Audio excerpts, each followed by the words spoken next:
Let's kick off with some basics. And before you even think about powering up, there's a few essential safety steps to lock in. This is where you make sure everything is in place and ready to roll. Let's get things set up the right way.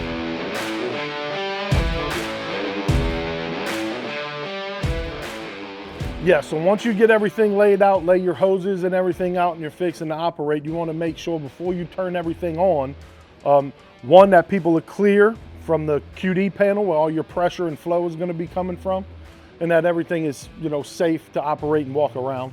So inspecting your hoses and laying your hoses out properly, nice and flat and stretched out prior to starting the unit is key to keeping your hoses in good condition, right?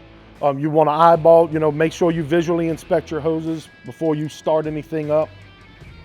That's just normal operations. And laying them out where they don't have any kinks or anything so the fluids can flow properly. Right. You could damage some things if you don't lay the hoses out properly. Okay. Right? So a little bit of preparatory work can help in the long run. Yes, laying your hoses out and getting everything squared away is critical to cutting down on maintenance cost and downtime, right?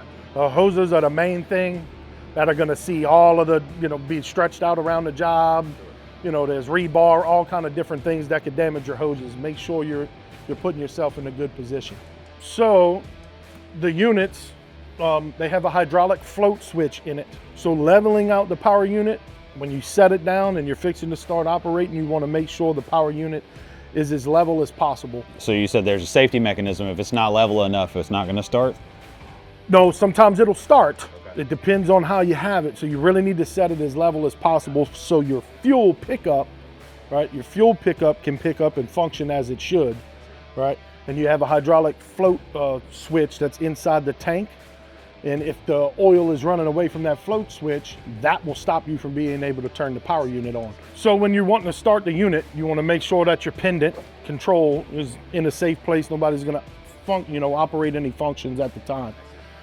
Also want to make sure that all of the switches on the control panel and on a remote control are in the neutral positions.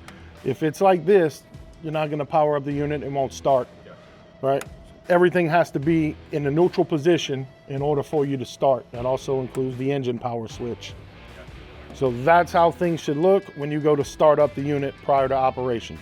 If you're going to try to use this equipment with anything other than our attachments, you definitely need to contact ICE, and we need to make sure what we're doing is safe and effective for the equipment and for the tool that you're trying to operate, right? Flows, pressures, quick disconnects, hose capacities, all of those things need to match up so we can stay safe. That's the initial setup. Safety first every time. With the control pendant secured, switches neutral, and the unit stable, you're setting up for smooth operation.